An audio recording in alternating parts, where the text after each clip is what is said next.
Hello and thank you for joining me. I'm Heather Forgan of stampwithnellie.com. I'm an independent Stampin' Up demonstrator based in the UK.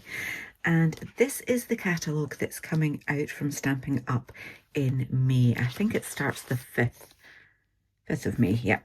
And because I was on stage, I was lucky enough to pre-order, if you like, a few things. There is a bundle that I ordered, but I've also got a suite, which I will show you at a different time. So the bundle I purchased is this phrases and frames. So you've got lovely sentiments in there. And then we've got some dies that will coordinate with those or be used on their own. It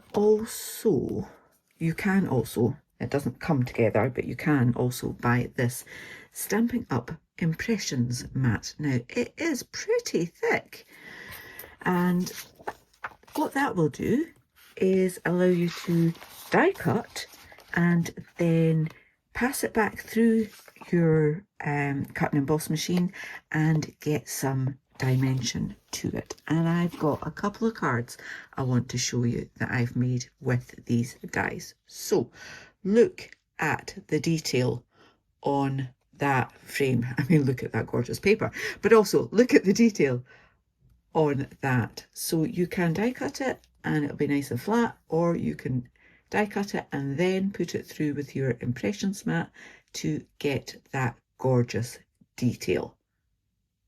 Isn't it stunning? So I've just been having a quick play with this. This paper is the Scenic Coast, which is part of a different suite in this catalogue. So I'm very much aware that I'm teasing you here because you can't get your hands on these products at the moment.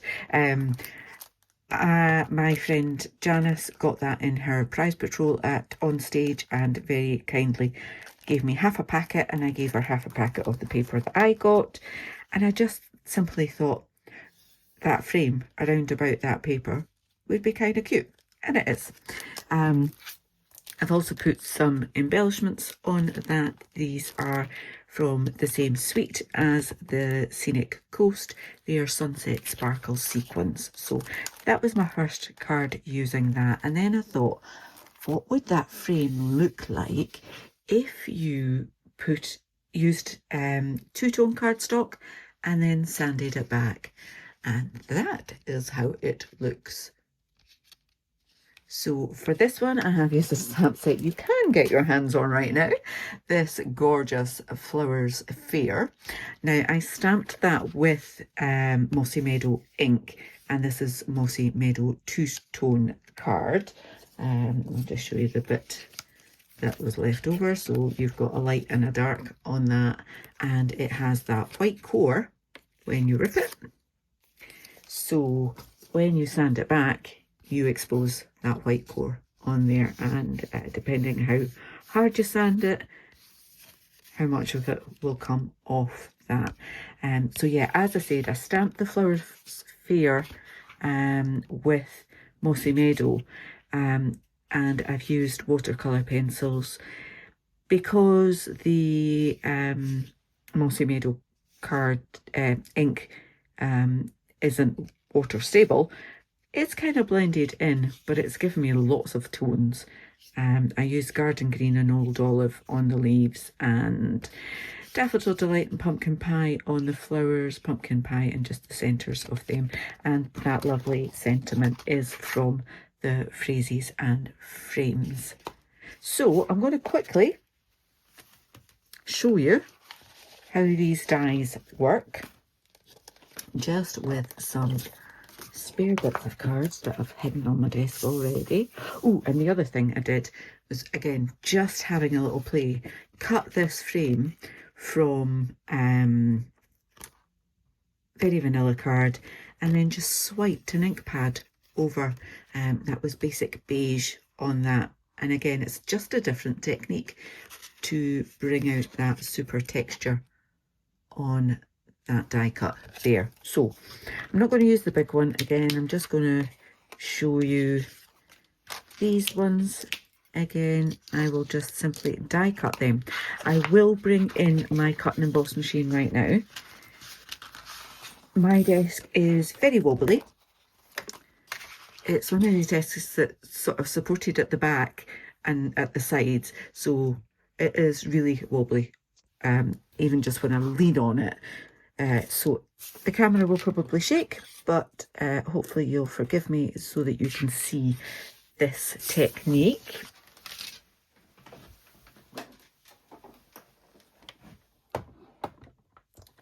Now I cut and emboss. So I have my standard cutting platform here. I've got number 1, number 2, then I've got a number 3, which is there somewhere. I'll just flip that around, and then I'll put my dies in like that. I'll do them separately and just cut that out. Okay. So here goes with the wobble.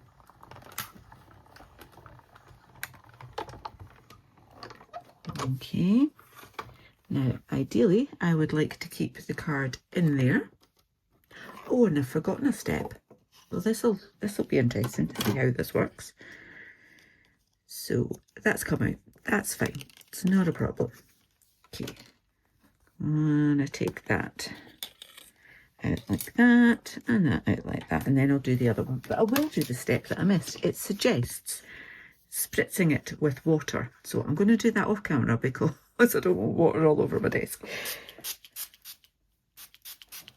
So I've done it both sides, just a little bit of water, and that should, it says, prevent any cracking. Okay, so I've got my 1 and my 2, got my 3, got my card, got my die. Let's pop that in at an angle and then put another 3 on there, and we'll just put that back through. Gives it a bit more space, Heather. Back through. Here we go. Right, that is the die cutting done. Okay, so this time it has stayed in there, and you've obviously got that internal piece that you could use, as with that example, to stamp or whatever. Okay, so I'm getting rid of my number 3 plates now, and I'm putting that in upside down. This will be interesting. Where's my other one? Here it is. Let's pop that back in there like that. Then I need that impressions mat to go on top. Just pop that down, try not to move things around. And then the number 4 plate, pop that on. And then, probably should have shown you what the dies look like without being embossed with this impressions mat.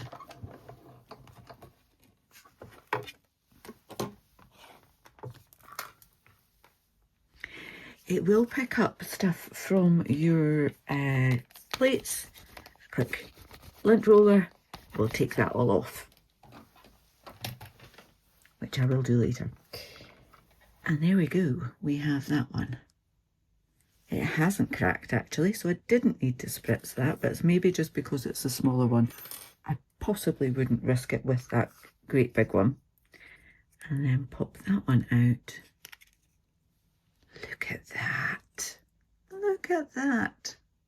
Please ignore my inky fingers.